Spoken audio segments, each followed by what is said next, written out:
বাংলাদেশে প্রতিদিন ঘটে যাওয়া গুরুত্বপূর্ণ ঘটনা ও নানা তথ্য নিয়ে আলোচনা এবং বিশ্লেষণে TVN24 নিউজ নেটওয়ার্কের নিয়মিত আয়োজন আলোচনায় বাংলাদেশ অনুষ্ঠানে দর্শক আপনাদের স্বাগত জানাচ্ছি। আমি আশফাক আহমেদ। আজকের অনুষ্ঠানে আমাদের সাথে অতিথি হিসেবে যুক্ত আছেন আব্দুল কাদের জিলানী, সভাপতি বাংলাদেশ শ্রমজীবী পার্টি। আমাদের সাথে আরও আছেন মোহাম্মদ রাকিব হোসেন, কেন্দ্রীয় সদস্য, জাতীয় নাগরিক কমিটি, এবং আমাদের সাথে আরও যুক্ত আছেন সিনিয়র সাংবাদিক মাজার মিলন। আপনাদের তিনজনকেই স্বাগত জানাচ্ছি আলোচনায় বাংলাদেশ অনুষ্ঠানে। আপনাদের সাথে আলোচনা শুরু করার আগে আমি কয়েকটি তথ্য একটু তুলে ধরতে চাই ছোট ছোট করে, এবং এই বিষয়গুলো নিয়েই আপনাদের সাথে আজকে আলোচনা করব। প্রথমে যে তথ্যটি আমি একটু তুলে ধরতে চাই দর্শকদের উদ্দেশ্যে, তা হচ্ছে অধ্যাপক ডক্টর মোহাম্মদ ইউনূসের নেতৃত্বাধীন অন্তর্বর্তীকালীন সরকার নিরপেক্ষতা বজায় রাখতে না পারলে নির্বাচন করতে পারবে না বলে জানিয়েছেন বাংলাদেশের অন্যতম প্রধান রাজনৈতিক দল বিএনপির মহাসচিব মির্জা ফখরুল ইসলাম আলমগীর। তিনি বিবিসি বাংলাকে একটি একান্ত সাক্ষাৎকার দিয়েছেন, সেখানে তিনি এই কথা বলেছেন। অনেক বড় সাক্ষাৎকার দিয়েছেন তিনি, এটি একটি অংশ প্রকাশ করেছে বিবিসি বাংলা। সেখান থেকে আমি ছোট্ট করে দুই একটি বিষয় তুলে ধরছি এবং আলোচনায় আরও আমরা আলোচনা করব বিস্তারিত। সেখানে জুলাই অভ্যুত্থানের নেতৃত্ব দেওয়া শিক্ষার্থীরা নতুন রাজনৈতিক গঠন করে আগামী নির্বাচনে অংশ নিতে চায় বলে জানা যাচ্ছে। এক্ষেত্রে সরকারে নিজেদের প্রতিনিধি রেখে তারা নির্বাচনে অংশ নিতে চাইলে অন্য রাজনৈতিক দলগুলো বিষয়টি মেনে নেবে না বলে মন্তব্য করেছেন বিএনপির মহাসচিব। এবং সাক্ষাৎকারে আগামী নির্বাচনের ব্যাপারে ভাবনা, আওয়ামী লীগের নির্বাচনে অংশগ্রহণ, সংস্কার প্রস্তাবে প্রতিক্রিয়া সহ আরও অনেক বিষয়ে বিএনপির অবস্থান তুলে ধরেছেন মির্জা ফখরুল ইসলাম আলমগীর। এই বিষয়গুলো নিয়ে আমরা আলোচনা করব বিস্তারিত। এরপর যে তথ্যটি তা হচ্ছে মির্জা ফখরুল ইসলাম আলমগীরের যে বক্তব্য, তার পরিপ্রেক্ষিতে অন্তর্বর্তী সরকারের তথ্য ও সম্প্রচার উপদেষ্টা মোহাম্মদ নাহিদ ইসলাম বলেছেন, বিএনপি মহাসচিবের নিরপেক্ষ সরকারের দাবি মূলত আরেকটা 111 সরকার গঠনের ইঙ্গিত বহন করে। তিনি বলেছেন, বৈষম্য বিরোধী ছাত্র আন্দোলনের শেষ দিকে ছাত্রদের পক্ষ থেকে ফ্যাসিবাদ বিরোধী রাজনৈতিক দলগুলো ও নাগরিক সমাজের সমন্বয়ে একটা জাতীয় সরকারের দাবি জানানো হয়েছিল। জাতীয় সরকার হলে ছাত্রদের হয়তো সরকারে আসার প্রয়োজন হতো না। নিজের ভেরিফাইড ফেসবুক পেজে তিনি একটি দীর্ঘ স্ট্যাটাস দিয়েছেন, যেখান থেকে আমি একটু কিছুটা অংশ তুলে ধরলাম। এবং সেখানে তিনি আরও লিখেছেন যে 111-এর বন্দোবস্ত থেকেই আওয়ামী ফ্যাসিজমের উত্থান ঘটেছিল। বিএনপি মহাসচিবের বক্তব্য, সামনে আরেকটা 111 সরকার, সংসদীয় সংখ্যাগরিষ্ঠতা ও নতজানু পররাষ্ট্রনীতির ধারাবাহিকতা এবং গুম, খুন ও জুলাই হত্যাকাণ্ডের বিচার না হওয়ার আলামত রয়েছে। এবং এদিকে অন্তর্বর্তী সরকারের উপদেষ্টার কেউ রাজনীতি করলে সরকার থেকে বের হয়ে করবে বলে মন্তব্য করেছেন যুব ও ক্রীড়া মন্ত্রণালয়ের উপদেষ্টা আসিফ মাহমুদ সজীব ভুঁইয়া। তিনি বলেছেন, সরকারে থেকে রাজনৈতিক দলের সাথে কোনো প্রকার সংশ্লিষ্টতার বিরুদ্ধে আমরাও, একই সাথে রাজনৈতিক দলেরও সরকারের কাজে হস্তক্ষেপ করা অনুচিত। বিভিন্ন সরকারি বা সাংবিধানিক গুরুত্বপূর্ণ পদে নিয়োগে তদবির বা চাপ প্রয়োগ করা অনুচিত। এবং এর পরের যে তথ্যটি তা হচ্ছে যে চলতি বছরের শেষের দিকে অথবা 2026 সালের শুরুতে জাতীয় সংসদ নির্বাচন হবে, এমনটা জানিয়েছেন নির্বাচন কমিশনার আব্দুর রহমানেল মাসুদ। বৃহস্পতিবার পটুয়াখালী জেলা নির্বাচন অফিসে মতবিনিময় সভায় তিনি এ তথ্য জানান। তিনি বলেছেন, কোনোভাবেই প্রভাবান্বিত হওয়ার সুযোগ নেই। প্রধান উপদেষ্টা ঘোষিত সময়ের মধ্যেই নির্বাচন অনুষ্ঠিত হবে। ভোট গ্রহণের পরিবেশ সুন্দরভাবে সৃষ্টি হবে। স্থানীয় নির্বাচন নয়, বরং এখন জাতীয় নির্বাচন নিয়েই কাজ চলছে। এবং এর পরে যে তথ্যটি তা হচ্ছে আগামী ফেব্রুয়ারি মাসের মধ্যে নতুন রাজনৈতিক দলের ঘোষণা আসবে বলে জানিয়েছেন জাতীয় নাগরিক কমিটির সদস্য সচিব আক্তার হোসেন। তিনি বলেছেন, ইতোমধ্যে জাতীয় নাগরিক কমিটি 200 থানা কমিটি করেছে। জানুয়ারি মাসের মধ্যে 4 শতাধিক থানা কমিটি হয়ে যাবে। জাতীয় নাগরিক ও বৈষম্য বিরোধী ছাত্র আন্দোলন সারা দেশে কাজ করছে। আগামী ফেব্রুয়ারি মাসের মধ্যে আনুষ্ঠানিকভাবে দল ঘোষণা করা হবে। এবং আক্তার হোসেন জানান, তারা এখনও রাজনৈতিক দলের নাম ঠিক করেননি, কিন্তু বিভিন্ন জনের কাছ থেকে 100-র বেশি নাম প্রস্তাব এসেছে। সে নামগুলো থেকে চূড়ান্ত নামকরণ করা হবে। জাতীয় নাগরিক কমিটির সদস্য সচিব আক্তার হোসেন বলেছেন, আগামী নির্বাচনে অনেকেই আওয়ামী লীগকে নিয়ে আসবার একটা পায়তারা করছে। এটা স্পষ্টত যে দিল্লির সঙ্গে সম্পর্ক থাকে এ ধরনের কথা বলা সম্ভব। দিল্লির মদতেই হয়তো এ ধরনের কথাগুলো বলা হচ্ছে যে আওয়ামী লীগকে নিয়ে আসতে হবে, আওয়ামী লীগকে বাংলাদেশের রাজনীতি করতে দেয়া হবে না। যারাই আওয়ামী লীগকে নির্বাচনে আনার চেষ্টা করবে তাদের বিরুদ্ধেই দেশের জনগণ সর্বশক্তি দিয়ে রুখে দাঁড়াবে। এবং সবশেষ আরেকটি তথ্য একটু তুলে ধরি, তা হচ্ছে যে নতুন রাজনৈতিক দলের উত্থানকে বিএনপি হুমকি মনে করছে বলে মন্তব্য করেছেন বৈষম্য বিরোধী ছাত্র আন্দোলনের আহ্বায়ক হাসনাত আব্দুল্লাহ। বিএনপি মহাসচিব মির্জা ফখরুল ইসলাম আলমগীরের দিকে ইঙ্গিত করে এই সমন্বয়ক লিখেছেন, বিএনপির একজন সিনিয়র নেতা আওয়ামী লীগের সাথে বিএনপির কোনো দ্বন্দ্ব না থাকার কথা বললেন অকপটে, অথচ তিনি ভুলে গেলেন এই আওয়ামী লীগ বাংলাদেশের রাজনীতিতে ফ্যাসিজম কায়েম করেছে, গুম খুন ও গণহত্যা করে বাংলাদেশকে অরাজকতার শীর্ষ চূড়ায় নিয়ে গিয়েছে। এত সব অন্যায়, অনাচার ও জুলুম নিপীড়নের দায় এড়িয়ে তিনি আওয়ামী লীগকে রাজনৈতিক ব্ল্যাঙ্ক চেক দিতে বিন্দুমাত্র দ্বিধাও করলেন না।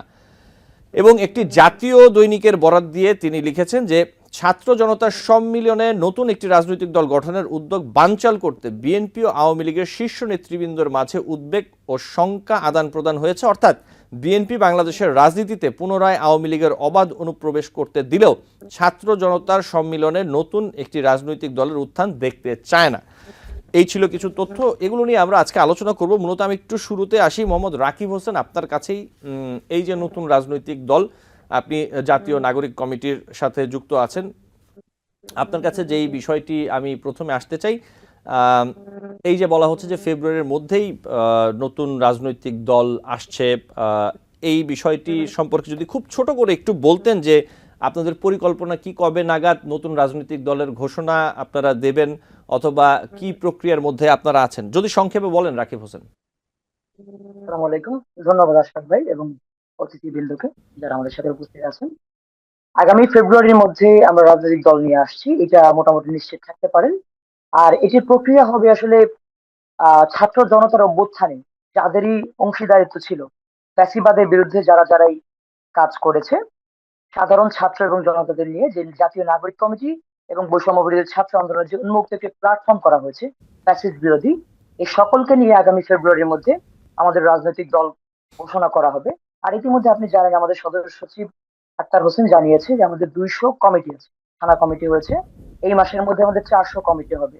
তো আমরা চাচ্ছি যে মাঠ পর্যায়ে ফ্যাসিস্ট বিরোধী আন্দোলনে যারা অন্যতম ভূমিকা রেখেছিল তাদের, এই 24-এর মহানায়কদের জাতীয় নাগরিক কমিটি এবং বৈষম্য বিরোধী ছাত্র আন্দোলনের মাধ্যমে ছাত্র জনতার একটি দল তৈরি করতে।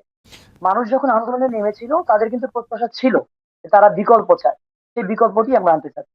জি রাকিব হোসেন, আমি এই জায়গায় একটু প্রশ্ন রাখি আপনার কাছে। আপনারা নতুন রাজনৈতিক দল ঘোষণা করবেন, এবং রাজনৈতিক দল ঘোষণা যেদিনই করেন আপনাদের তো নিশ্চয়ই নির্বাচন করবেন, আপনারা নির্বাচনের পরিকল্পনা আপনাদের আছে। নির্বাচনের পরিকল্পনা থাকলে আপনাদের তো নিবন্ধন করতে হবে রাজনৈতিক দলের। আপনারা নিবন্ধন করার বিষয়ে কি ভাবছেন? আগামী ফেব্রুয়ারিতে আমাদের যখন দল ঘোষণা আসবে, এরপর দ্রুত সময়ে আমরা ইসিতে আবেদন করব নির্বাচনী একটা দল এবং আমাদের যে প্রতীকের জন্য, প্রতীক বরাদ্দের জন্য। এরপরে আমরা আগামী নির্বাচনে ইনশাআল্লাহ অংশ নিব। জি তো এটি আপনাকে চলমান। জি জি ধন্যবাদ। আমি একটু আব্দুল কাদের জিলানী আপনার কাছে আসি। আব্দুল কাদের জিলানী, আপনি বাংলাদেশ শ্রমজীবী পার্টির সভাপতি। আপনাদের রাজনৈতিক দলটি কতদিন হলো যদি একটু বলতেন আমাদের দর্শকদের উদ্দেশ্যে।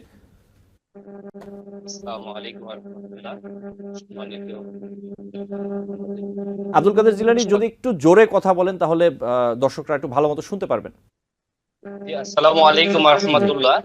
সম্মানিত আমার অতিথিবৃন্দ এবং আমার সম্পাদক ভাই আশফাক ভাই, আমাদের রাজনৈতিক দল 2017 সালে 6 জুলাই আত্মপ্রকাশ ঘটিয়েছি।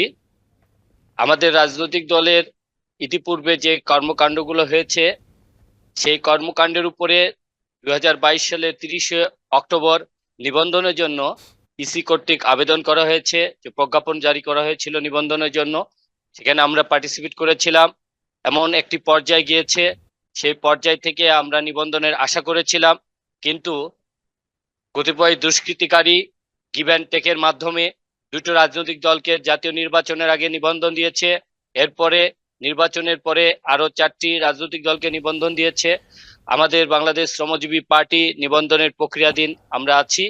তো বাংলাদেশ শ্রমজীবী পার্টির যে দলীয় কর্মকাণ্ডে অনুচ্ছেদে বা ধারায় বলা আছে, একটি রাজনৈতিক দলের নিবন্ধন পেতে গেলে সর্বপ্রথম দলীয় কার্যক্রম থাকতে হবে, জেলা উপজেলা কমিটি থাকতে হবে।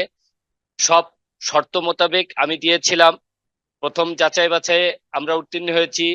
দ্বিতীয়, আব্দুল তৃতীয়, কাদের থার্ড জিলানী, আমি পর্যায়ে একটু ছোট করে, আমি যেহেতু যাতে আপনাদের সবাইকে আমি একটু সময় দিতে পারি এবং বেশ কয়েকটি বিষয় আলোচনা করতে চাই, আমি একটু ছোট করে আপনার কাছে জানি যে কোন কারণ দেখিয়ে আপনাদের আসলে নির্বাচন কমিশন থেকে সবশেষ যখন আপনারা আবেদন করেছেন তখন আপনাদের আসলে নিবন্ধনটি দেওয়া হয়নি, একটু বলবেন? আমাদের বাংলাদেশ শ্রমজীবী পার্টিকে সর্বশেষ যে চিঠিটা দিয়েছিল সেই চিঠিতে বলা হয়েছিল যে আমাদের জেলা কমিটি এবং উপজেলা কমিটির যত সদস্য আছে সব সদস্যের নাম, এনআইডি নাম্বার এবং অফিসের টেস্ট দিতে বলা হয়েছিল, অথচ আমরা অফিসের এগ্রিমেন্ট সহ সবকিছু দিয়েছিলাম।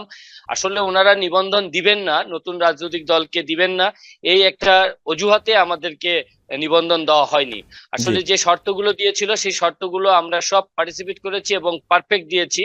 এখন কেন দেয়নি এটা তৎকালীন আওয়াল কমিশনার এবং তৎকালীন সরকারের মানে জি ইন্ধনে কিছু কিছু রাজনৈতিক দলকে নিবন্ধন কাগজপত্র সঠিক থাকা সত্ত্বেও দেয়নি।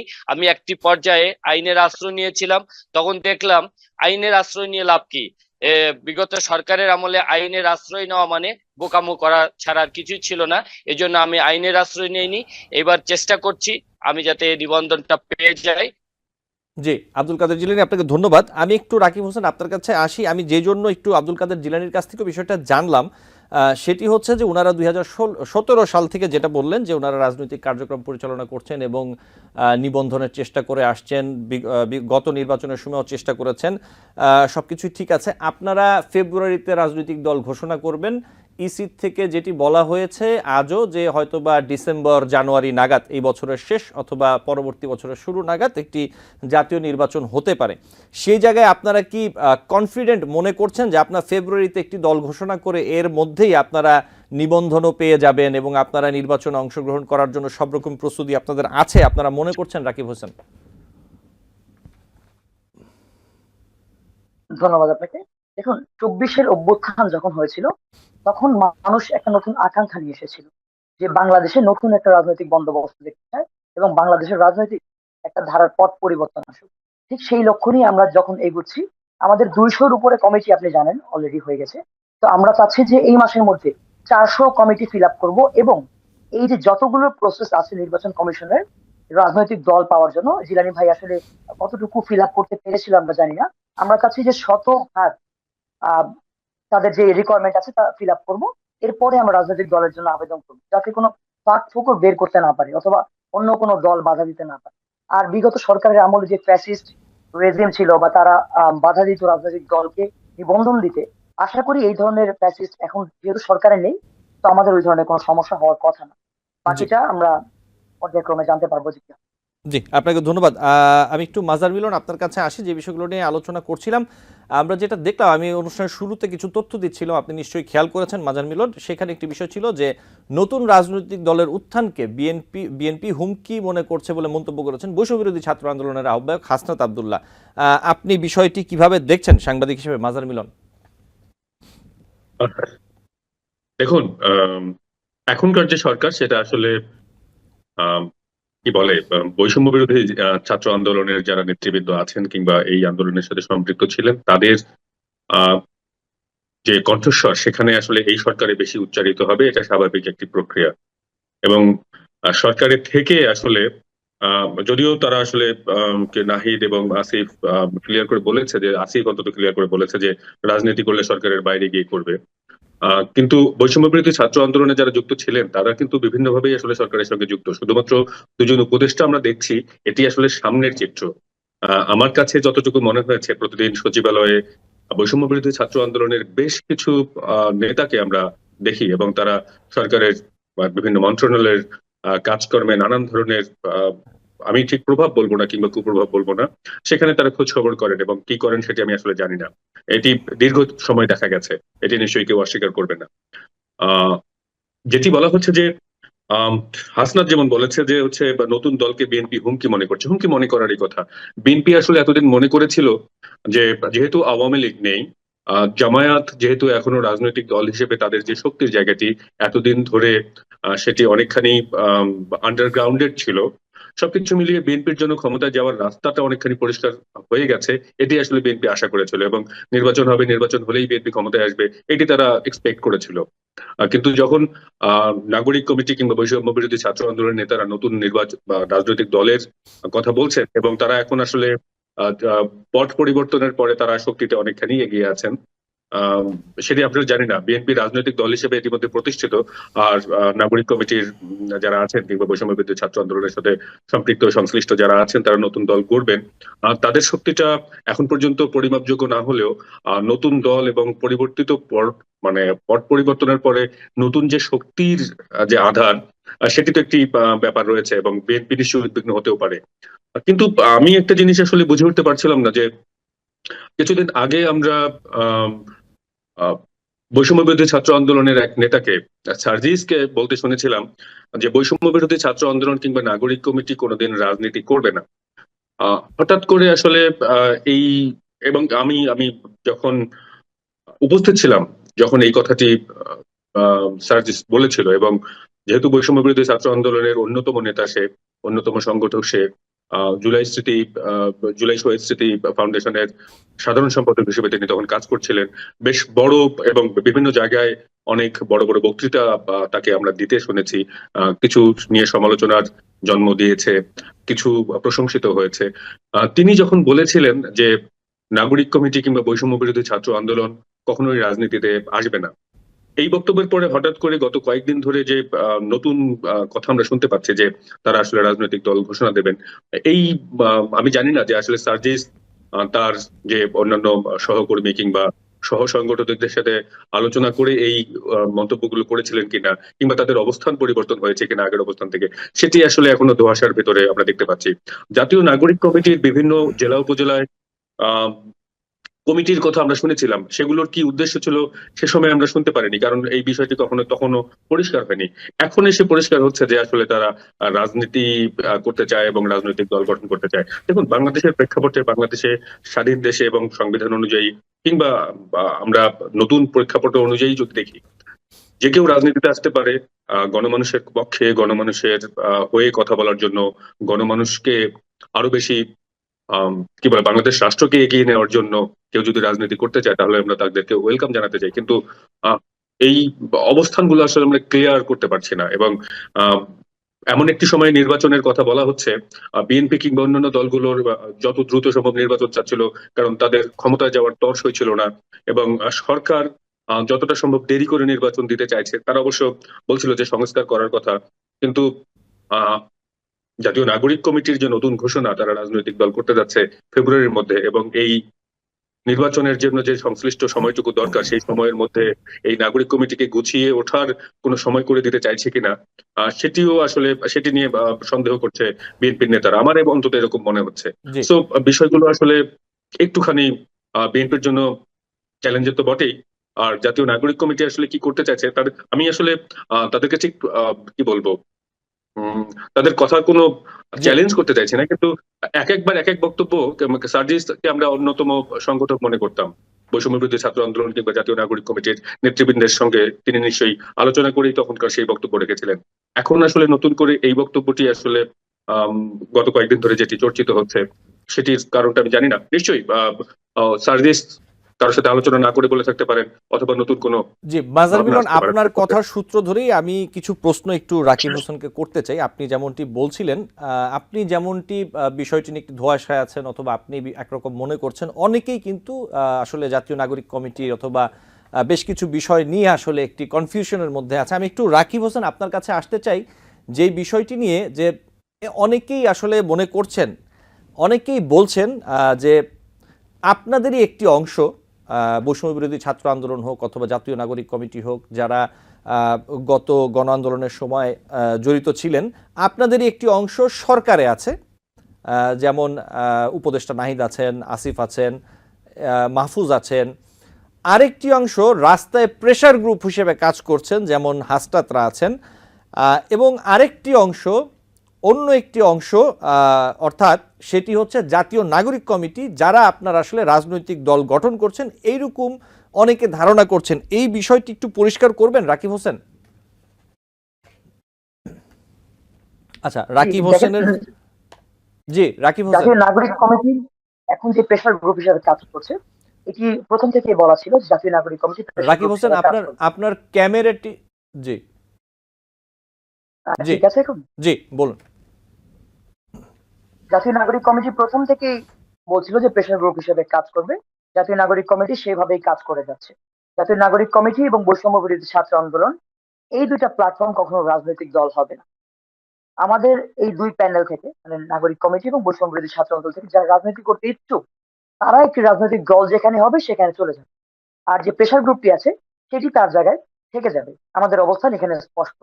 আর সরকারের মধ্যে আমাদের যারা আছে তারা যদি রাজনীতি করতে চায় অবশ্যই পদত্যাগ করে আসবে, যেটি আসিফ ইতিমধ্যে ক্লিয়ার করে দিয়েছেন। আমাদের আহ মাননীয় উপদেষ্টা আসিফ তিনি ক্লিয়ার করে দিয়েছেন যে তারা যদি রাজনীতি করে অবশ্যই পদত্যাগ করে একটি প্রক্রিয়ার মধ্যে এসে তারা রাজনীতি করবে। সরকারের কোনো অংশের মধ্যে থেকে আমরা রাজনীতি করতে চাই না। আর আপনারা যদি বলেন যে আমরা বেশি বেনিফিটেড সরকার থেকে বা আমাদের বিভিন্ন অংশ সরকারের মধ্যে আছে, তাহলে তো আমি বলবো বিএনপি সবচেয়ে বেশি বেনিফিটেড সরকারের থেকে। কারণ 5ই আগস্ট সরকার পরিবর্তনের পর থেকে আমরা দেখেছি 6ই আগস্ট পুলিশের যে সাবেক মহাপরিদর্শক তাকেও বিএনপি নিয়োগ দিয়েছিল। এবং বিভিন্ন জায়গায় বিভিন্ন লবিং এর মাধ্যমে যে আহ, ডাক্তারদের কথা যদি আমি বলি, গত কয়েকদিন আগে একজন ট্রান্সফার হয়েছে। তো পরে ওই দিন উনি কেন ট্রান্সফার হয়েছে উনি নিজেও জানেন না। তো যাচাই করতে গিয়ে দেখলাম যে ড্যাবের মাধ্যমে উনি ট্রান্সফার হয়েছে। ড্যাব তো বিএনপি সংগঠন আপনি জানেন। এরপর হচ্ছে আইনজীবীদের একটি প্যানেল, বিভিন্ন রাকিব ধরনের। রাকিব আমি একটু আপনাকে থামিয়ে দিতে চাই, আমি একটু প্রশ্ন করতে চাই। বাংলাদেশ কি এই যে ক্ষমতার বা রুটি কিংবা কেক ভাগাভাগির কোনো পর্যায়ে চলে গেছে? জাতীয় নাগরিক কমিটি কিংবা বৈষম্য বিরোধী ছাত্র আন্দোলন কাউকে কাউকে নিয়োগ দেওয়ার জন্য কিংবা কাউকে রাষ্ট্র পরিচালনার জন্য তদবির করছে, বিএনপি তদবির করছে, জামায়াতের কথাও আমরা শুনতে পাই। বাংলাদেশ কি আবার কোনোভাবে ক্ষমতার কেক ভাগাভাগির কেন্দ্রে পরিণত হয়েছে কিনা, এটি একটু আপনি ক্লিয়ার করবেন? জি, আমাদের তদবির করার মতো জায়গা নেই। কারণ দেখেন, আওয়ামী লীগ বা বিএনপি বলেন তারা প্রতিষ্ঠিত রাজনৈতিক দল, লম্বা সময় থেকে তারা রাজনীতি করছে। তাদের প্যানেলে আইনজীবী আছে, বিভিন্ন ধরনের পুলিশ আছে যাদের তারা নিয়োগ দিয়েছিল আগে, আওয়ামী লীগ যেমন পুলিশ নিয়োগ দিয়েছিল। তো আমাদের কিন্তু তেমন নিয়োগের কোনো হিস্টোরি নেই যে আমরা কাউকে নিয়োগ দিব বা কাউকে তদবির করবো। ডিসি নিয়োগের কথা ভুলে যাবেন না, ডিসি নিয়োগের কথা ভুলে যাবেন না। ডিসি নিয়োগে দু একজন বৈষম্য বিরোধী ছাত্র আন্দোলন নেতাদের যে সম্পৃক্ততার অভিযোগ উঠেছিল সেটি ভুলে যাবেন না দয়া করে। আচ্ছা, জি বলেন। ডিসি নিয়োগ, ডিসি কি আমাদের আমলে নিয়োগ প্রাপ্ত? মানে আমাদের আমল বলতে আমাদের তো আমল নেই। মানে পট পরিবর্তনের পরে যে আমলটি, সেখানেও যদি আপনি বলেন না 5ই আগস্টের সময় যে সময়টি বলেন, তখন তো নিয়োগ প্রাপ্ত না আওয়ামী লীগ বা বিএনপি আমলে নিয়োগ প্রাপ্ত। তো ডিসি আমাদের আসলে হওয়ার কোনো জায়গা নেই। এখানে একটি ভুল ধারণা। জি। আমরা কখনোই আপনি বুঝতে পারেননি, আমি ডিসি কে পদায়নের কথা বলছি। উপসচিব অনেক থাকেন, উপসচিবদের ভেতর থেকে জেলার প্রশাসকের দায়িত্ব যাদেরকে দেওয়া হয় সেটি গুরুত্বপূর্ণ দায়িত্ব। সেই নিয়োগ প্রক্রিয়ায় ডিসিদেরকে যখন পরিবর্তন করা হচ্ছিল, অন্য উপসচিবদেরকে ডিসি হিসেবে নিয়োগ দেওয়া ছিল, তখন বৈষম্য বিরোধী ছাত্র আন্দোলনের কিছু নেতার সম্পৃক্ততার অভিযোগ আমরা পত্রপত্রিকা পড়েছি। সেগুলোর সত্যতা খুঁজে দেখা সেই সময় সম্ভব হয়নি, কিন্তু এটি আসলে উঠেছিল। আমি বলছিলাম যে প্রেশার গ্রুপগুলো আসলে নানাভাবে, বিএনপি অবশ্যই প্রেশার গ্রুপ হিসেবে কাজ করেছে। এবং এই যে আমি ক্ষমতার পালাবদলের পরপরই বাংলাদেশ আবার কেক হয়ে উঠলো কিনা ভাগাভাগির, সেটি এক প্রশ্ন করেছিল। বাদ দেন, ঠিক আছে, আপনি যেটা জি, বলছিলেন। মাজার মিলন ঠিক এই বিষয়টিতে আসবো। রাকিব, আমিও আপনার এই আপনি যে বিষয়টিতে কথা বলছিলেন এই বিষয়ে আমাকে একটি বিরতি নিতে হবে, এবং আব্দুল কাদের জিলানী ভাই আপনিও থাকবেন, আমরা আলোচনা করব, আমাকে একটি বিরতি নিতে হবে। দর্শক, আলোচনায় বাংলাদেশ অনুষ্ঠানে নিচ্ছি ছোট্ট একটি বিরতি, সাথে থাকবেন। টিবিএন 24 টেলিভিশন দেখতে আজই কল করুন 7187776556। লগ ইন করুন www.totalcablebd.com। দর্শক, আলোচনায় বাংলাদেশ অনুষ্ঠানে আপনাদের আবারও স্বাগত জানাচ্ছি। আমাদের সাথে আছেন তিনজন অতিথি। আমি সরাসরি প্রশ্ন চলে যাব। আমি একটু আব্দুল কাদের জিলানী আপনার কাছে আসতে চাই বিরতির পরে। আমি একটু প্রশ্নটা রাখি, তা হচ্ছে যে বিএনপির ভাইস চেয়ারম্যান শামসুজ্জামান দুদু তিনি বলেছেন যে 1971 সালে পাকিস্তান সেনাবাহিনী ও জামায়াত নিজেদের দেশপ্রেমিক বলে দাবি করেছিল। হঠাৎ করে তার, অর্থাৎ তিনি জামায়াতের আমিরের কথা বলছেন, যে এমন বক্তব্য আমাদের সেই কথা মনে করিয়ে দেয়। পাকিস্তানি ধারা থেকে তারা বেরিয়ে আসতে পেরেছে কি সেটা আগে পরিষ্কার করলে একটু ভালো হয়। এবং কনটেক্সটটা আমি একটু বলে দিই যে জামায়াতের আমির কিছুদিন আগে বলেছিলেন যে দেশে পরীক্ষিত দুটি দেশপ্রেমিক শক্তি আছে, একটি সেনাবাহিনী আর একটি জামায়াত ইসলামী। তার জবাবে আসলে তিনি কথাটা বলেছেন। এবং শামসুজ্জামান দুদু যে প্রশ্নটি রেখেছেন, তার প্রশ্নটি আসলে আমি আপনার কাছে করছি যে জামায়াত কি পাকিস্তানি ধারা থেকে বেরিয়ে আসতে পেরেছে? তার এই প্রশ্নটি অথবা তার এই প্রশ্নের উত্তরটি আপনি একজন রাজনীতিক হিসেবে কিভাবে দেখেন অথবা কিভাবে দিতে চান আব্দুল কাদের জিলানী? ধন্যবাদ। আসলে জামাতের আমির সাহেব যে কথাটা বলছে, এই কথাটা মানে সচেতন নাগরিক হিসেবে বা আমি একটা রাজনৈতিক দলের প্রধান হিসেবে যে কথাটা বলবো, আসলে সেই সবার একটি ধারণা বা আমরা শুনেছি দেখেছি, জামাত যে ভূমিকাটা পাকিস্তানের সেই সময় ভূমিকাটা রেখেছিল, সেই ভূমিকা থেকে এখন পর্যন্ত বের হইতে পেরেছে, এটা আমার জানা নেই বা আপনাদের জানা আছে কিনা জানি না। আসলে জামাত যে রাজনীতিটা করছে, বর্তমানে যে রাজনীতিটা করছে, এখন মনে হচ্ছে সেই 1971 সালে যুদ্ধের যে আমরা জয় অর্জন করেছিলাম, আমাদের মুক্তিযোদ্ধা, মুক্তিবাহিনী, আমাদের বিভিন্ন সংস্থা, সেনাবাহিনী যে আহ, অক্লান্ত অবদান রেখেছিলেন, আমার তো মনে হচ্ছে আমির সাহেবের কথা, জামাতের আমির সাহেবের কথাই, যে জামাত তখন মনে হয় দুধে ধোয়া তুলসী পাতা ছিল। তখন সেই জামাতেরও মনে হয় ভূমিকা খুব ভালো ছিল। এখন মানুষ সবকিছু জানে, সবকিছু শুনছে, জানছে, সবার নাক চোখ মুখ খোলা। জামাতের আমির সাহেব এখন মনে করছে যে যেহেতু বড় বড় দুটি রাজনৈতিক দলের আহ অত্যাচার, অন্যায়, অবিচার, দুর্নীতি, এখান থেকে বাংলাদেশের জনগণ মুক্তি চায়, এখন ওনারা যে কথাগুলো বলছে সেই কথাগুলোতে স্পষ্ট উদীয়মান যে তারা সরকার গঠন করতে চায়, তারা একটি ইসলামিক বাংলাদেশ, আমাদের ইসলামিক কান্ট্রি, আমাদের রাষ্ট্র ইসলাম ধর্মে, তারা চিন্তা করতেছে এই ইসলামকে ব্যবসা করে, এই ইসলামের দোহাই দিয়ে তারা একটি রাষ্ট্র গঠনের জন্য, ক্ষমতায় আসার জন্য, সরকার গঠনের জন্য তারা এখন সেই দুধে ধোয়া তুলসী পাতার মতো কথা বলছে। আসলে এই তুলসী পাতার মতো কথা বললে তো হবে না। মানুষজন তো জানে, আমাদের ময় মুরব্বীরা জানে, ইতিহাসের খাতায় লেখা আছে, পাতায় লেখা আছে যে জামাতের ভূমিকা তখন কি ছিল। আসলে জামাত তখনকার যে ভূমিকাটা, সেই ভূমিকা থেকে বর্তমানে অনেক ভালো হয়েছে, বা অনেক মানে তাদের আদর্শ নিয়ে নীতি পরিবর্তন করছে। আগামীতে রাষ্ট্র ক্ষমতার জন্য তারা বিভিন্ন ধরনের প্ল্যান প্রোগ্রাম করছে, বিভিন্ন রাজনৈতিক দলকে ওভারটেক করার জন্য তারা আপ্রাণ চেষ্টা করছে। তারাও চাচ্ছে যে সাধারণ জনগণ আওয়ামী লীগকে দেখেছে, বিএনপি কে দেখেছে, আর একবার নাই জামাতকে ভোট দিয়ে সরকার গঠনের সুযোগ দান করবে, জামাত সরকার পরিচালনা করবে, এই এই আশায় বা এই দিক নির্দেশ মোতাবেক তারা চেষ্টা করছে জি, এবং আব্দুল বড় কাদের বড় জিলানী, কথা বলে যাচ্ছে। জি, আমি আবারও নিশ্চয়ই আসবো আপনার কাছে। আমাদের সময় তো সীমিত, সবার কাছে আমি একটু যেতে চাই বিভিন্ন বিষয়গুলো নিয়ে। আমি একটু রাকিব হোসেন আপনার কাছে আবার একটু আসি। এই যে যখনই নির্বাচনের কথা আসে, আমরা দেখি যে ছাত্র আন্দোলনের পক্ষ থেকে অনেকেই বলেন যে নির্বাচনের জন্য জুলাই অভ্যুত্থান হয়নি। এই ব্যাপারে আপনি কি বলবেন? জুলাই অভ্যুত্থান কি নির্বাচনের জন্য হয়েছে? না ভাই, এখানে একটু কারেকশন করেন, শুধুমাত্র নির্বাচনের জন্য জুলাই অভ্যুত্থান হয়নি, আমরা বারবার এই কথাটা বলছি। কারণ হচ্ছে নির্বাচন একটি গণতান্ত্রিক প্রক্রিয়া, তার পক্ষে আমরা সবসময় আছি। কিন্তু সংস্কারটা আর বিচার, জুলাই অভ্যুত্থানে যেই হত্যাকাণ্ড হয়েছে তার বিচার করা খুবই জরুরি। এটি নিশ্চিত করতে না পারলে প্রত্যেকে দায়বদ্ধ থাকবে তার জায়গা থেকে। আমাদের যে তিনজন উপদেষ্টা আছে, প্রধান উপদেষ্টা সাহেব আছেন এবং আসিফ নজরুল স্যার আছেন, প্রত্যেকেই তার জায়গা থেকে দায় এড়াতে পারবেন না। আমরা এই জন্য বলছি যে শুধুমাত্র এটি নির্বাচনের জন্য হয়নি, বিচার, রাষ্ট্রের সংস্কার, রাষ্ট্রের যে জায়গাগুলোতে আওয়ামী লীগ ঘুম ধরিয়ে ফেলেছে, এই যে জায়গাগুলোতে আওয়ামী লীগ তদবিরের মাধ্যমে, নিয়োগ বাণিজ্যের মাধ্যমে তাদের দলীয়করণ করে ফেলেছে, সকল বাহিনী থেকে শুরু করে সকল সরকারি দপ্তর, মনে হচ্ছে যে আওয়ামী লীগের আহ দলীয় দলীয় জায়গা, দলীয় একটি অফিস করে রেখেছে। তো সেই জায়গাতে আমরা সংস্কার চাই, বাংলাদেশপন্থী মানুষ আমরা সেই জায়গাগুলোতে চাই বিচার, সংস্কার, এবং তারপরে আমরা নির্বাচন চাই। নির্বাচনের বিপক্ষে আমরা কেউই নেই। জি, রাকিব হোসেন, ঠিক এই জায়গাটাতেই নির্বাচন কমিশন থেকে আজকে যেটা আমি কিছুক্ষণ আগে অনুষ্ঠানের শুরুতে বলছিলাম, যে বলা হচ্ছে যে ডিসেম্বরের শেষে অথবা জানুয়ারিতে নির্বাচন অনুষ্ঠিত হবে অথবা হতে পারে, যেটি বলেছেন নির্বাচন কমিশনার। আপনি কি মনে করছেন যে যে কাঙ্ক্ষিত অথবা যে প্রত্যাশিত আপনাদের যে সংস্কার অথবা যে বিচার প্রক্রিয়ার যতটুকু প্রোগ্রেস আপনারা চাচ্ছেন, এর মধ্যে আসলে পাওয়া সম্ভব, এবং এরপরে এই যে ডিসেম্বর অথবা জানুয়ারিতে ইলেকশন হলে জিনিসটি ঠিকঠাক মতো করা যাবে? আপনাদের কি মনে হয়? মাননীয় প্রধান উপদেষ্টা সাহেব ইতিমধ্যে নিশ্চিত করেছেন যে এই বছরের শেষ নাগাদ অথবা আগামী বছরের প্রথম 6 মাসের মধ্যে নির্বাচন হবে। তো আমরা তার উপরে আশা রাখতে পারি যে এর মধ্যে সংস্কার কার্যক্রম যা আছে তা নিশ্চিত করা যাবে, এবং নির্বাচনের জন্য যে যে প্রক্রিয়া অবলম্বন করা উচিত তা বাংলাদেশ সরকার, অন্তর্বর্তীকালীন সরকার এবং নির্বাচন কমিশনের সমন্বয়ে হয়ে যাবে। তো আমরা আশা রাখতে পারি। আর এইদিকে যদি 2-1 মাস এদিক সেদিক হয় সেটা হতে পারে সরকারের বিষয় এবং নির্বাচন কমিশনের বিষয়। তো আমরা আশাবাদী যে গণতান্ত্রিক প্রক্রিয়ায় সকল দলের অংশগ্রহণে একটি নির্বাচন, সুষ্ঠু নির্বাচন হবে। জি, আপনাকে ধন্যবাদ। মাজার মিলন, আমি একটু আপনার কাছে আসি। আপনি নিশ্চয়ই দেখেছেন যে বিবিসি বাংলায় মির্জা ফখরুল ইসলাম আলমগীর, বিএনপি মহাসচিব, যে ইন্টারভিউটি দিয়েছেন, সেখানে যেটি প্রকাশ হয়েছে, আমি একটু ছোট করে একটা অংশ বলি। জুলাই অভ্যুত্থানের ঘোষণাপত্রের বিষয়ে আমি একটি অংশ নিয়ে বলছি, এখানে অনেক কথা আছে। বিএনপি মহাসচিব বলেছেন, এটা নিয়ে আমাদের সঙ্গে কোনো আলোচনা করা হয়নি আগে, আমরা জানিও না এটা। আর 5 মাস পরে, অভ্যুত্থানের 5 মাস পরে ডিক্লারেশনের কোনো যুক্তি আছে কিনা তিনি একটি প্রশ্ন তুলেছেন।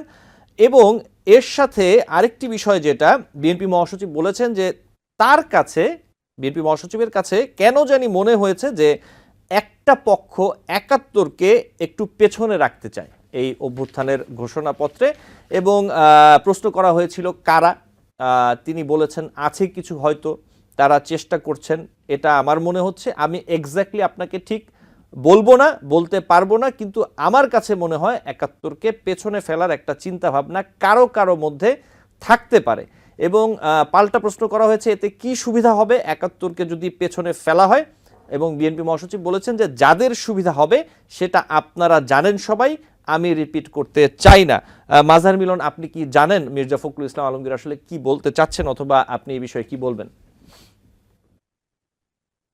দেখুন, মির্জা ফখরুল ইসলাম জুলাই প্রক্লেমেশন নিয়ে যে কথাটি বলছেন সেটি আসলে আমি তার সাথে দ্বিমত পোষণ করি। জুলাইয়ের একটা প্রক্লেমেশন থাকা উচিত, কারণ এখন যে রাজনৈতিক সরি রাজনৈতিক পট পরিবর্তন হয়েছে এবং নতুন বাংলাদেশের যে সূচনা হয়েছে, সেই বাংলাদেশ আসলে কোন বা নীতিতে চলবে সেটার ভবিষ্যৎবাণীও আসলে আমরা এই জুলাই প্রক্লেমেশনে দেখতে পাবো বলে আশা করি। তবে অবশ্যই বিএনপি কে বাদ দিয়ে কিংবা কোনো রাজনৈতিক শক্তিকে বাদ দিয়ে কিংবা কাউকে বাদ দিয়ে সেই প্রক্লেমেশন হতে পারে না, এবং সেটি যদি কেউ করতে চায় সেটি আসলে মেনে নেওয়ার মতো কোনো কারণ দেখা যায় না। এর বাইরে আহ মির্জা ফখরুল যেটি বলেছেন যে 71কে পেছনে ফেলে রাখার যে প্রক্রিয়াটি চলছে কিংবা তার যেটি মনে হয়েছে, তেমন কিন্তু একটি প্রক্রিয়া আমাদেরও নজরে আসছে যে নিশ্চয়ই বাংলাদেশের মানে ভবিষ্যৎ বাংলাদেশের কথা যদি বলি কিংবা সাম্প্রতিক সময়ের বাংলাদেশের কথা যদি বলি, স্বাধীনতা পরবর্তী সময়ে বাংলাদেশ যে গড্ডালিকা প্রবাহে গা ভাসিয়ে তার রাষ্ট্রযন্ত্রকে ধ্বংস করে ফেলেছিল, বিশেষ করে গত 17 বছরের রাষ্ট্রযন্ত্র যেভাবে ধ্বংস হয়ে গেছে, সেখান থেকে বের হওয়ার জন্য যখন কেউই কিছু করতে পারছিল না, সবকিছুই কুক্ষিগত হয়ে গিয়েছিল, এবং ভারতের মতো একটি শক্তি যখন বাংলাদেশকে আসলে এই যে শক্তিটি আসলে এই রাষ্ট্রযন্ত্রকে ধ্বংস করে ফেলেছিল, তাদেরকে প্রোটেকশন দিয়ে যাচ্ছিল, এবং বাংলাদেশের গণমানুষ যখন আসলে চিরে চ্যাপ্টা হয়ে গিয়েছিল, রাষ্ট্র ব্যবস্থা বলতে কোনো কিছুই অবশিষ্ট ছিল না। ওই রাকিব যেটি বলেছে যে এটি আসলে একটি সংগঠনের, আওয়ামী লীগের একটি কি বলা যায় দলীয় কি বলে এটাকে দলীয় মানে রাষ্ট্র আসলে দলীয় কার্যালয়ে পরিণত হয়ে গিয়েছিল, সেই কথাটি আসলে আমরা মানি। আর সেই জায়গা থেকে বেরিয়ে আসার পেছনে যে জুলাই গণ অভ্যুত্থান, সেটিকে আমরা কোনোভাবেই খাটো করে দেখতে চাই না, কিন্তু বাংলাদেশের মুক্তিযুদ্ধকে অবমাননা করা কিংবা বাংলাদেশের মুক্তিযুদ্ধকে এই নতুন বাংলাদেশের ভাবনা থেকে বাদ দিয়ে দেওয়া, এটিকে আমরা সমর্থনযোগ্য মনে করি না। আবার একই সাথে আমরা এটাও মানি না যে বাংলাদেশের মুক্তিযুদ্ধ নিয়ে যে ন্যারেটিভটি আসলে তৈরি করা হয়েছিল, এক কেন্দ্রিক যে ন্যারেটিভ তৈরি করা হয়েছিল, সেটির আমরা বিরোধিতা করি। আওয়ামী লীগ বাংলাদেশের মুক্তিযুদ্ধকে বিক্রি করে, বাংলাদেশের মুক্তিযুদ্ধকে বিকৃত করে ধ্বংস করে দিয়েছিল, বাংলাদেশের মুক্তিযুদ্ধের চেতনাকে ধ্বংস করেছিল, সেটি যেমন মানতে হবে। আবার কেউ যদি এসে বাংলাদেশের মুক্তিযুদ্ধের সত্যিকারের যে চেতনা ছিল সেটিকে যদি পুরোপুরি বাদ দিয়ে বাংলাদেশকে চিন্তা করে, সেই জায়গাটিও আমি নাগরিক হিসেবে বিরোধিতা করতে চাই। মির্জা ফখরুল সম্ভবত সেটি আসলে বুঝিয়েছেন। জি জি সরি, কার লাভ হবে সেটি আমরা সহজেই জানি। বাংলাদেশের মুক্তিযুদ্ধকে আওয়ামী লীগের সম্পত্তি আওয়ামী লীগ মনে করেছিল। আমি আশা করি যে বৈষম্য বিরোধী ছাত্র আন্দোলন কিংবা এই যে যারা আমরা রাস্তায় থেকে কিংবা যার যার অবস্থান থেকে এই আওয়ামী লীগ সরকারকে সরানোর জন্য নতুন বাংলাদেশের স্বপ্ন দেখেছি, তারা নিজেরাও মুক্তিযুদ্ধকে আওয়ামী লীগের দলীয় কোনো অর্জন হিসেবে সেটিকে চিহ্নিত করব না, এবং সেটিকে অস্বীকার করবো, মুক্তিযুদ্ধকে অস্বীকার করবো না। আওয়ামী লীগ যে অন্যায়টি করেছিল মুক্তিযুদ্ধের চেতনার সঙ্গে, আমরা সেই অন্যায়টি করতে চাইনি। মুক্তিযুদ্ধ আমাদের সুমহান অর্জন, সেটিকে রাখতে চাই। আমরা কোনোভাবে বৈষম্য বিরোধী ছাত্র আন্দোলনের যে অবস্থান, ভূমিকা এবং গণ অভ্যুত্থানের যে ফলাফল, সেটিকেও খাটো করতে চাই না, কিন্তু তার মানে যে এই না যে বাংলাদেশের মুক্তিযুদ্ধকে আমরা বাদ দিতে চাই। লাভ তাদের হবে যারা এই মুক্তিযুদ্ধ বিরোধী একটি ন্যারেটিভ তৈরি করে এই নতুন বাংলাদেশকে আবার কি বলে এটাকে বা নতুন ধারায় পরিচালিত করতে চায়। আমরা নিশ্চয়ই নতুন ধারায় পরিচালিত হতে চাই, কিন্তু সেটি মুক্তিযুদ্ধের চেতনা, সাম্যের যে চেতনা, সেখান থেকে বাইরে গিয়ে নয়। জি, মাজার মিলন, আপনাকে ধন্যবাদ। আমার হাতে সময় কম, আমি একটু রাকিব হোসেনের কাছে আসি এবং সবশেষ চেষ্টা করব আব্দুল কাদের জিলানী আপনার কাছে আবার একটু ছোট করে আসার। রাকিব হোসেন, আমি যে বিষয়টি আপনার কাছে আসতে চাই যে আওয়ামী লীগকে নিষিদ্ধ করা নিয়ে বিএনপি মহাসচিব বলেছেন যে আমরা কিন্তু পরিষ্কারভাবে বলেছি যে আওয়ামী লীগকে নিষিদ্ধ করার ব্যাপারটা পুরোপুরি জনগণের ব্যাপার। জনগণ যদি চায় যে তারা কোনো দলকে নিষিদ্ধ করবে তাহলে তারা করতেই পারে, সেটা কিভাবে হবে, সেটা পার্লামেন্টে হতে পারে বা অন্য কোনো মাধ্যমে হতে পারে। আপনি এই বিষয়টি কিভাবে দেখছেন, মির্জা ফখরুল ইসলামের এই বক্তব্য? রাকিব হোসেন। প্রথমত আমরা যখন দাবি উঠিয়েছিলাম যে আওয়ামী লীগকে নিষিদ্ধ করতে হবে, এটি কিন্তু আমাদের দাবি না, সারা বাংলাদেশের দাবি ছিল। কারণ ছাত্র জনতার রাকিব অভ্যুত্থানের হোসেন, মাধ্যমে যখন যে কোনো রাজনৈতিক দল অথবা যে কোনো সংগঠন যারাই বলেন যে সারা বাংলাদেশের সকলের দাবি, জনগণের দাবি, এই বিষয়টি আমি জানি না বিষয়টি আসলে কিভাবে বলেন। এটা কি কোনো আপনারা গণভোট করেন অথবা কিসের বাস্তবতায় বলেন?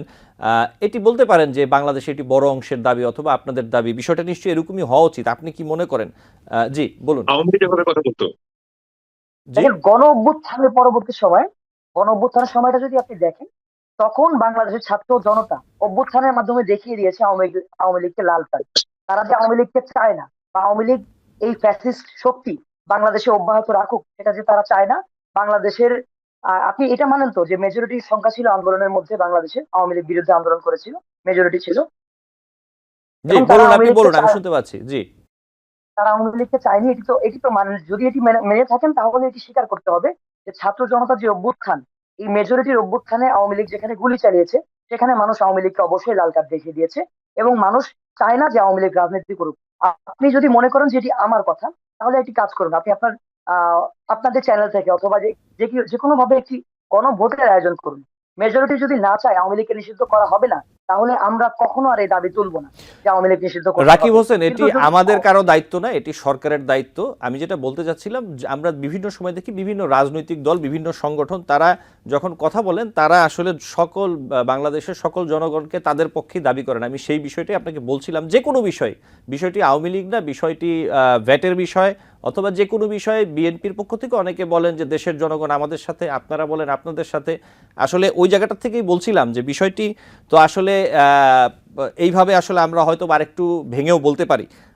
যাই হোক, এই বিষয়ে আপনি যদি আরেকটু কিছু যোগ করতে চান, আমার হাতে সময় খুব কম। দেখেন, ব্যাটের বিরুদ্ধে আমাদের অবস্থান সবসময় সরকারের বিরুদ্ধে ছিল। সরকার যে ব্যাট বসিয়েছে, আমরাও বলেছি যে এটি জনগণের নাবিশ্বাস বের করে উঠিয়ে ফেলার মতো অবস্থা হবে। তো যদি সরকার কোনো ধরনের অন্যায় করে, আমরা তার বিরুদ্ধে অবস্থান অবশ্যই নিই। যেমন বিডিআর বিদ্রোহে দেখেছেন আপনি, আমাদের একজন সমন্বয়ক এই বিচার প্রক্রিয়ার পক্ষে দাঁড়িয়েছিল, বিডিআর জওয়ানদের পক্ষে, তারা আজকে মুক্ত হয়েছে। সরকার যে কোনো ধরনের অন্যায় করুক, আমরা তার বিরুদ্ধে অবস্থান নিব, এবং যে কোনো ধরনের ন্যায়সঙ্গত কাজে আমরা সরকারের পক্ষে থাকবো। আমরা কোনো নির্দিষ্ট পক্ষের সাথে নেই, জনগণের সাথে আমরা আছি। মানে আমাদের সাথে জনগণ আছে, এটা আমরা কখনোই বলি না। জনগণ সকলের সাথে থাকার অধিকার আছে। বাংলাদেশের প্রতিটি রাজনৈতিক দল, মত, গোষ্ঠীর সাথে জনগণ থাকতে পারে, কিন্তু আমরা ন্যায় সঙ্গত যে দাবি আছে তার পক্ষে দাঁড়াই। জি এই জন্য আপনার আমরা যখনই বলি জি রাকিব এটি হোসেন, ধন্যবাদ। বিচার বিশ্লেষণ। জি ধন্যবাদ, সময় কম। নিশ্চয়ই অন্য কোনো দিন এই বিষয়গুলো নিয়ে আরো আলোচনা হবে আপনার সাথে। আমি একটু আব্দুল কাদের জিলানী আপনার কাছে আসি, একটু সংক্ষেপে যদি বলতেন আমরা যে বিষয়গুলো নিয়ে আলোচনা করছিলাম। বিষয়গুলো নিয়ে আলোচনা করছিলেন, অবশ্যই গুরুত্বপূর্ণ বিষয়। আমি আব্দুল যে কাদের, একটু বলবো, জি আমি একটা আপনার শেষ সাউন্ড করবো, খুব সেটা হলো আস্তে কি, শুনতে পাচ্ছি আব্দুল কাদের জিলানী। জি গুরুত্বপূর্ণ বিষয়গুলো নিয়ে আজকে আলাপ আলোচনা হলো আমার সাংবাদিক ভাই মাজারুল ভাই এবং রাকিব হোসেন জাতীয় নাগরিক কমিটিতে আছেন।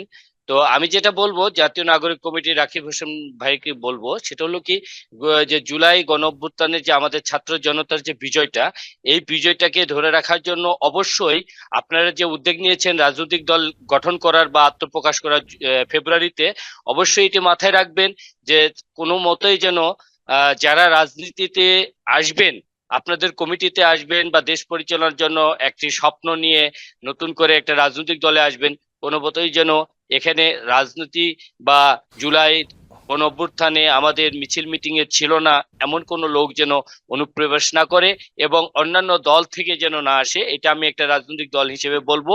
ইতিপূর্বে যে রাজনৈতিক দলগুলো বা যে দলটা আমাদের বিগত 16 বছরের যে দুঃশাসন করে গেছে, তারা বিভিন্ন পর্যায়ে বিভিন্ন রাজনৈতিক দলে অনুপ্রবেশ করার চেষ্টা করছে, সেটি অবশ্যই খেয়াল রাখবেন। এবং রাজনৈতিক দল গঠনের জন্য বা নিবন্ধনের জন্য আপনাদের যে প্রক্রিয়াটা, সে প্রক্রিয়াটা সুসম্পন্ন করেন, এটি আমি আশা ব্যক্ত করছি এবং স্বাগত জানাচ্ছি। তবে জাতীয় রাজনৈতিক দলে আসতে বা নিবন্ধন নিতে যে প্রক্রিয়াগুলো লাগবে সেই প্রক্রিয়াটা অবশ্যই বিগত সরকার নতুন রাজনৈতিক দলকে নিবন্ধন দেওয়ার জন্য 5 বছর পর পর একটি নিয়ম চালু করেছিল। সে নিয়মটা যেন বর্তমান অন্তর্বর্তীকালীন সরকার যেন না করে, তাহলে হয়তোবা আমাদের বাংলাদেশ শ্রমজীবী পার্টি আমাদের আগামীতে ফেব্রুয়ারিতে নতুন রাজনৈতিক দল নিবন্ধন দিলে আমরা সেই নিবন্ধনটা অবশ্যই পাবো। আমাদের যত শর্ত ছিল সেই শর্তগুলো ফিল আপ আব্দুল কাদের করেছিলাম জিলানী, জি হবে, এবং আমাদের সবাইকে একই কথা মনে রাখতে হবে, এই দেশ, এই মাতৃভূমি, এই মাটি, মাদারল্যান্ড আমাদের সকলকেই মনে রাখতে হবে এই দেশকে শত্রুর থেকে মুক্ত করতে, এই দেশকে দুর্নীতি মুক্ত করতে, এ দেশকে নতুন করে যে আমরা ৭১-এর স্বাধীনতাকে কখনোই ভুলবো না, এবং জুলাই গণঅভ্যুত্থান এবং ৫ই আগস্ট। জি আব্দুল কাদের জিলানী, আপনাকে ধন্যবাদ। আমাদের সময় একদম শেষ। আব্দুল কাদের জিলানী, আপনাকে অনেক ধন্যবাদ। নিশ্চয়ই অন্য কোনো দিন আবারও আপনার সাথে কথা হবে। এবং রাকিব হোসেন এবং মাঝার মিলন ভাই, আপনাকেও অনেক ধন্যবাদ জানাচ্ছি আন্তরিকভাবে। আমাদের আজকে সময় শেষ। অন্যদিন আপনাদের সাথে কথা হবে। আমাদের দর্শক নিশ্চয়ই আপনাদের মূল্যবান মতামত শুনতে পারবেন। ভালো থাকবেন দর্শক। আলোচনায় বাংলাদেশ অনুষ্ঠানে আজ এই পর্যন্তই। পরবর্তী অনুষ্ঠান দেখার আমন্ত্রণ জানিয়ে বিদায় নিচ্ছি।